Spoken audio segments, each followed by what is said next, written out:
So the Stability Ball Hamstring Curl is a great alternative to the seated or lying down hamstring curl machine.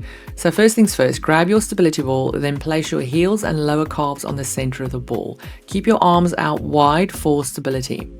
The bridge is the first step of this movement. Drive your heels down and lift your hips until you've got a straight line from your shoulders to your ankles. Squeeze those glutes. The curl is really important. Pull your heels towards your glutes while you keep your hips high. If you get tired, you reset and then come back up. Because what you want to do here is not let your butt sag at all. Focus on a 3-second release on the way back out, slow and controlled. The biggest mistake with stability ball hamstring curls is letting your hips drop as you curl. So if your butt hits the floor, you are losing the tension. Reset and start again. Keep that bridge nice and strong and don't forget to squeeze the glutes.